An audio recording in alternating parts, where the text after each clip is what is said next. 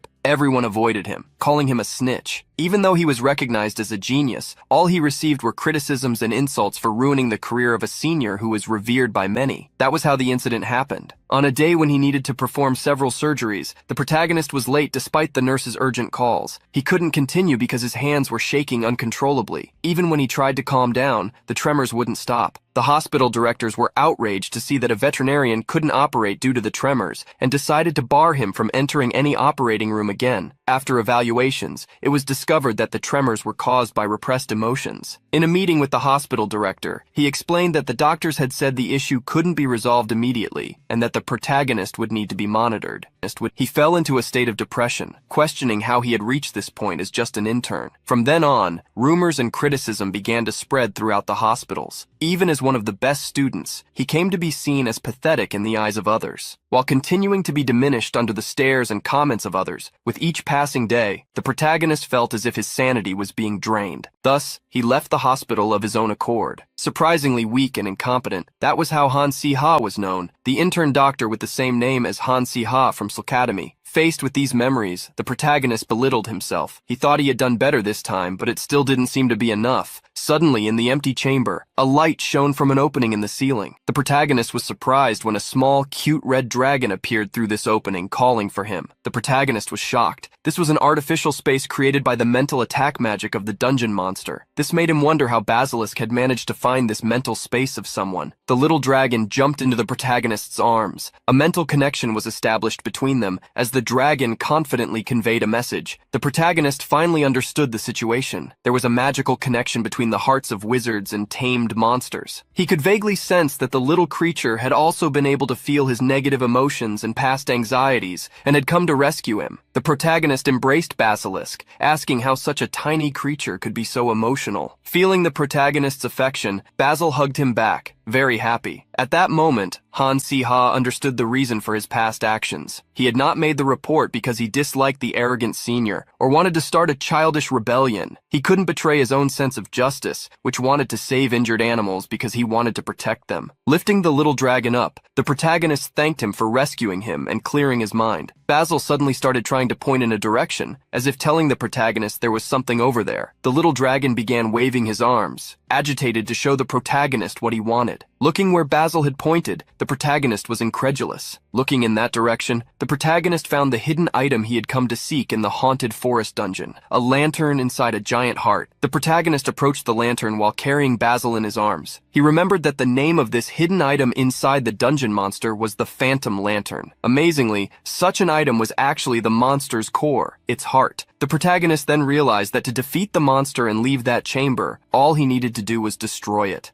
The protagonist asked Basil to help him again. The small dragon enveloped itself in flames, preparing its attack. The protagonist also got ready, conjuring several arrows. The two then combined their attacks. The protagonist cast the triple arrow spell while the little dragon unleashed its breath of fire. The attack quickly hit the target, destroying the monster's heart. The phantom lantern floated toward the protagonist, who grabbed it without hesitation. Confident, he cursed the monster, calling it a bastard, thus ending the film of his past. The protagonist smiled as he looked at the lantern. He knew that, despite everything, he hadn't changed his convictions, neither in the past nor now. When the protagonist left the chamber, Adela looked worried. She mentioned that Solia had left a long time ago, and both were restless since he had been inside the boss monster for so long. One was also excited, asking the protagonist if he had really defeated the boss monster. The protagonist confirmed, showing something. Above his hand, an illusory window appeared, informing them that they had successfully conquered the haunted forest. Upon seeing this, one became even more excited. Solia looked at the item in the protagonist's hand and asked if that was the secret item. One also examined the lantern, revealing that at first he thought Han Si-ha was just bluffing, since normally the chance of finding a hidden item in a dungeon was extremely low. Solia then brought her hand to her chin, commenting that something was strange. She noted that they had thought they could withstand the boss's mental attack, but in reality they couldn't. Han Si-ha was there to confirm it, as he had seen the void chamber. Hearing this, one was surprised, as this didn't seem like a typical ability of a grade B dungeon boss. One placed his hand close to the lantern and stated that many things were strange now that he started to think about it. He revealed that he felt much more magical power coming from the lantern than a hidden item would normally have. One's words aligned with the protagonist's thoughts. At that moment, he remembered something and asked the others where Yoon Ha-yul and Usher Barton were. Solia realized that she had forgotten about them too, while Wan was alarmed since the two had been with them just a moment ago. At that moment, some voices echoed behind the protagonist's group, saying that the two they were looking for were there with them. The group turned and came face to face with a hooded group. Ha-yul and Usher had been captured and were trapped in giant vines. The leader of the group of kidnappers was irritated, stating that if the annoying theology duo hadn't interfered to save them, they would have only knocked the two out. But their actions had enraged him. A hooded person beside the leader asked a question, wondering if this didn't actually mean that there would be more sacrifices. The protagonist became alert upon hearing the word sacrifices, and then understood what was happening. Around this time, the group necromancy project should also be starting. The demonic necromancy project. The leader of the group in front of them was Seymour Parker, the head of the second-year necromancy students. The young man removed his hood, revealing his face, and stated that he had originally planned to capture the protagonist's group after they had been drained by the boss monster, but seeing how things were unfolding, he would have to deal with them personally. Before doing anything, Seymour called out to Han Si-ha. Pointing to a few people, he said, "You were quite close to them in the first year, weren't you? Even though you're now enjoying yourself with the magic students, we all know the truth in your heart. So, I'll give you the chance to prove your true feelings. Hand over the group behind you." The group from the magic department working alongside the protagonist was scared, while Seymour Parker was confident that the protagonist would hand them over and come to him. Faced with such a situation, the protagonist smiled defiantly, internally calling the man crazy and thinking that if this was how he wanted to do things, he was ready to handle it. Seymour wanted the protagonist to join him, as this would practically guarantee the success of their project. He revealed that most of the preparations had already been completed, and they only needed to meet the remaining conditions. The protagonist grew curious and asked what Seymour was planning. Seymour then revealed that he needed his help, as the necromancy department had been lacking people since Han Si-ha had transferred to the magic department. The protagonist made a guess that shocked the magic department group. He asked if Seymour's project was related to demon summoning. Adela was the most surprised to hear about demon summoning. Preparing such dark magic within the academy was going too far, even for necromancy students. While watching the protagonist talk to Seymour, Adela recalled that up until their first year, Han Si-ha had been in the same group as Seymour Parker. Adela felt as though her stomach had been punched. She didn't want to believe that Han Si-ha was still associating with necromancers, even after joining the magic department. and wondered if the time Han Si-ha defeated the dark mage within the baobab tree was just to make them let their guard down. Adela desperately hoped Han Si-ha would prove her thoughts wrong. However, Adela clearly heard Han Si-ha's words. Summoning magic, huh? The conditions would be quite restrictive, but it's not impossible. So, should I help? Seymour was thrilled to hear the protagonist's words, as he had always believed Han Si-ha was on their side. The protagonist then listed some ingredients: pig's blood, a bundle of straw, ogre scales, the root of a demonic tree, and we need a suitable vessel. Hearing the recipe, Seymour revealed that he had already prepared everything and was only there to get the vessel. Adela was terrified by how naturally the conversation flowed between the two. She then questioned them about what they meant by the vessel. Seymour looked at Adela with disdain, stating that a low-level mage should at least know what they were talking about. He gave a wicked smile and revealed that for a demon summoning, the possession ability of a demon was absolutely necessary. Seymour asked if Adela really thought they had set up the dungeon just to capture them. Contrary to Adela's expectations, he stated that the stronger the mage, the better they would be as a vessel for a summoning. Seymour then looked towards Solia, saying it would be even better if the vessel had a sacred lineage. Han Si-ha praised Seymour for his choice, as his group possessed the perfect vessel. Seymour smiled at the compliment, commenting that he had already expected to communicate well with Han Si-ha. He then extended his hand to shake the protagonists, stating that they should work together again. However, the moment Han Si-ha shook Seymour's hand, he cast a spell, Electrify. Lightning surged from the protagonist's hand, striking Seymour and electrocuting him. Seymour fell to the ground on his backside, startled. His body was still trembling from the shock he had received, and he asked Han Si-ha what the hell he was doing. The protagonist gave Seymour a dark look. Did you really think I would work with you? Because of you, I almost got caught before. Your plan was good, but you forgot a few things. First, you trusted me too much. Second, you underestimated yourself too much. As he spoke, the protagonist gave Seymour a look of disdain and drew his wand. Seymour slowly got up, asking the protagonist if he dared to betray him. Dark magic began to flow from Seymour, who asked Han Si-ha if he was now going against them because he had been assigned to the magic department. Seymour was furious with the protagonist and attacked him with black magic. He now wanted to turn Han Si-ha into a sacrifice. Seymour's attack exploded swiftly at the protagonist, who hastily defended himself from the magic that reached him so quickly, but still sent him flying. Adela ran towards the protagonist, asking if he was okay. Seeing that Han Si-ha was unharmed, she felt relieved. The protagonist was touched by Adela, who, despite having trained with him for such a short time, immediately ran to check if he was all right. The protagonist smiled and asked why she was worried. Adela didn't want to admit that she was concerned about him, and replied that she was only worried he was truly thinking of deviating towards dark magic again. Adela gave an ironic smile and stated that if Han Si-ha really was joining dark magic, she would strike him down on the spot. The protagonist smiled, relieved that Adela wasn't against him. Beside the protagonist, Adela commented that the Electrify spell hadn't made Seymour faint, which meant he must be quite strong. The protagonist agreed with her, as he knew that people usually fainted after being hit by the Electrify spell. But this also showed why Seymour Parker was the main villain. Seymour Parker was a character who had grown to rival the protagonist of the original story, which is why Han Si-ha knew he had to give his best. The protagonist then asked Adela for her help. He wanted her and Solia to take care of the other necromancers who were with Seymour, as it was clear that Seymour was now targeting him. Adela hurriedly ran to join Solia, accepting the protagonist's command. Seymour quickly used another dark magic spell to attack the protagonist, who defended himself by creating a small shield to block the blow. However, Seymour's attack was powerful enough to create cracks in the protagonist's shield. Han Si-ha cursed Seymour, wondering why he was so strong even without having reached his full potential, realizing the difference between the two. Seymour, a villain, and himself, merely a supporting character. Seeing that the protagonist was distracted, Seymour seized the opportunity to attack again. Using another spell, Seymour knocked the protagonist's wand from his hand. Seymour approached Han Si-ha, gripping his neck. You better think carefully about your position, Han Si-ha. You're becoming quite famous, and you already know a lot about our plan. Wouldn't it be better if we took you out of the picture now? The protagonist clenched his teeth at the threat. It seemed it wouldn't be easy to go against the flow of the original story, especially since he knew from the start that Seymour was an opponent he couldn't defeat. However, Han Si-ha knew there could be a variable in this fight, like a small fire dragon that suddenly appeared, breathing fire at Seymour's back. Seymour looked behind him as he felt the heat approaching, but he wasn't quick enough to prevent his clothes from catching fire. Freed thanks to Basil, the protagonist thanked him for saving him once again, while Seymour cursed the small dragon. The protagonist looked in Basil's direction, seeing a notification above his head. The small dragon had evolved to level 10 and unlocked a new ability. Basilisk had unlocked the Fire Spike ability, which summoned a pillar of fire to strike targets and creatures around him, sparing allies. The protagonist was impressed to see Basilisk evolve at such an opportune moment. The protagonist's eyes lit up with joy at the perfect timing. He approached the small dragon, their eyes showing the mental connection between them. Understanding what the protagonist wanted, the small Basilisk used his new ability. A pillar of flames shot up into the sky, startling one, who called Han Si-ha crazy for using fire and lightning in the middle of a forest. Solia quickly raised a light shield as the protagonist had requested, to prevent their group from being turned into toast. At that moment, Han Si-ha fell to his knees. He hadn't expected the spell he cast to drain him so much. Moreover, Basilisk seemed to be out of control, causing Han Si-ha to struggle with the amount of power his pet was expending. Amidst the flames, Seymour stood up, surprised to realize that Han Si-ha was a tamer. However, he declared that others might fall for that trick, but he would not. The protagonist was incredulous to see that Seymour was unharmed, comparing him to a cockroach that survived any adversity. Seymour pointed his wand at the protagonist, making a vow. "Even if I fall in this forest today, I will make sure to take you down with me, you traitorous bastard." The tip of Seymour's wand began to release an immense amount of dark energy. At this, the protagonist's eyes widened. However, before Seymour could cast his spell, a thud was heard, and then he fell. In the spot where Seymour had previously stood, a girl was now standing. The protagonist wondered what was happening, as the girl who had knocked Seymour down was also wearing a necromancy student's cloak. The girl was holding an enchanted shovel, and her cheeks were flushed. She said she was glad she wasn't too late and happy to have her personal defense shovel that her father had made. The girl pulled back her hood, revealing her golden hair tied in 2 braids, and asked if Han Si-ha was okay. Looking at the blonde-haired girl, the protagonist recognized her and wondered how she had ended up there as well. After being saved by the blonde-haired girl, the protagonist fainted from exhaustion. When he woke up, the situation was quickly resolved. The Black Magic and Necromancy Club was temporarily suspended. Yoon Ha-yul, Usher, and the members of the protagonist's group were given some time to rest and recover. As for the protagonist's group project, nothing unexpected happened. On the day the grades were revealed, Professor Grint gave them the highest score. They became the only group to earn a perfect score in Professor Grint's class. That night, Adela was the most excited, even bothering the protagonist with her outburst of happiness. Many students were surprised to learn that the protagonist group had found a secret item and began associating this with Han Si-ha, someone who had become famous for rejecting Li Han. After going through such busy days, the protagonist headed to the Academy's underground prison. The prisoner the protagonist was visiting revealed that he had been curious to know who was visiting him. Upon seeing that it was actually Han Si-ha, Seymour gave a tired smile. Seymour Parker was irritated, asking the protagonist if he had come to see him cry in prison. However, the protagonist asked Seymour to calm down, assuring him that he would leave the prison intact. Seymour gritted his teeth, asking what Han Si-ha was talking about. The protagonist then commented that he knew Seymour was a noble, and that his family would not just sit idly by and allow their precious and noble heir to remain imprisoned. Han Si-ha raised the possibility that, in fact, Seymour's family might let him stay there, since he had dishonored the family with his actions. Seymour became even more enraged, grabbing the prison bars and trying to rip them out, furious at what Han Si-ha had said. Seymour seemed on the verge of losing his mind. He wanted to know why Han Si-ha had visited him and demanded that the protagonist get to the point. The protagonist then smiled and handed Seymour something. He passed a piece of paper to the prisoner, who looked at the paper with curiosity while the protagonist walked away. The protagonist revealed that soon Seymour's father would be there to rescue him, as he couldn't simply let his only son tarnish the family name. The protagonist asked Seymour if it wasn't true that his family was known for coldly expelling anyone who stained their honor, questioning what would happen to Seymour now. Provoked by the very name of his family, Seymour gritted his teeth. The protagonist smiled, pleased to have reached his goal. Seymour was truly just a child. He wasn't afraid to be involved with dark magic, but he was terrified of being disowned by his family. Seymour then began reading the paper handed to him by the protagonist, surprised. Seeing the surprise in his eyes, the protagonist commented that this was the favor he would grant Seymour. If the situation worsened, he should use the letter in his hands. Seymour began to tremble as he read the letter. The protagonist remarked that it was a letter stating that Seymour had been blackmailed by the Dark Mage group. Obviously, the letter was fake, but the Dark Mage symbols had been correctly drawn, so it should appear real enough. Seymour smiled in disbelief, as the letter in his hands was perfectly convincing. The protagonist turned his back on Seymour, stating that with the letter, his sad story as a necromancy student who was forced to summon demons would be complete, and thus his family would have a way to clean up the mess he had made. Seymour grew suspicious, asking why the protagonist was giving him such a letter. However, he changed the subject, asking where the symbol on the letter came from. The protagonist smiled faintly, leaving Seymour's last question hanging in the air without an answer, simply stating that no one at the academy would do Seymour such a favor. After leaving the underground prison, the protagonist met with the director and the golden-haired girl for tea. The director asked the protagonist if he had handed the letter properly. Smiling as he held his cup, the protagonist fully credited the director's help. After Han Si-ha woke up, Director Ernest called him separately, offering him an unprecedented reward. The director stated he would give him anything he wanted. The protagonist, however, asked for leniency for Seymour Parker. In response, the director expressed surprise, although he had already stated he would grant anything to Han Si-ha. Ernest pointed out that Seymour was the leader of the Black Magic Club and the mastermind behind the incident, and that such an act deserved more than just a simple punishment. He then questioned whether Han Si-ha had seen something in Seymour. The protagonist stated that Seymour Parker was the type of person who became stronger when driven by revenge. Therefore, if they expelled him from the academy after this incident, he would harbor resentment and fall even further down the wrong path, wasting his talents. However, if the director showed some mercy and granted him some leniency, the Black Magic Club would naturally be disbanded, and Seymour's exceptional talents would be directed toward the right path. The protagonist was, in fact, afraid that Seymour might pursue revenge against him, so this was an attempt to secure some safety for himself. The director smiled, falling for the protagonist's persuasion, and remarked that apparently Han Si-ha had some qualities of an educator. The girl who was also present in the meeting agreed with the director as she stood up. The golden-haired girl with braids at the meeting was named Natalie. In the original story, she was portrayed as a brilliant and lovable student, adored by everyone, which surprised the protagonist when he suddenly saw her among the necromancy students before he passed out. The protagonist then looked at the girl and asked what her true identity was. Natalie gave a silly smile, realizing she had never properly explained herself. She then revealed that she was an observer planted by the director in the Black Magic Club, essentially an undercover spy. The protagonist was surprised by the explanation, stating that the Black Magic Research Group must have been blind not to look within their own ranks. The director smiled proudly, though he admitted that this time he had been quite scared. After all, having a legalized black magic research space should have prevented students from causing trouble by practicing black magic out of pure curiosity. The director was especially worried because the demon summoning plan was ultra-secret, shared only among a few students around Seymour Parker. That was why he only found out about the situation when it was already unfolding in the dungeon. Natalie gave a bright smile, saying that if Han Si-ha hadn't been able to help her in the dungeon, she wouldn't have been able to fulfill her role, and the students from the magic department wouldn't have survived either. She then thanked the protagonist once again. The protagonist scratched the back of his neck,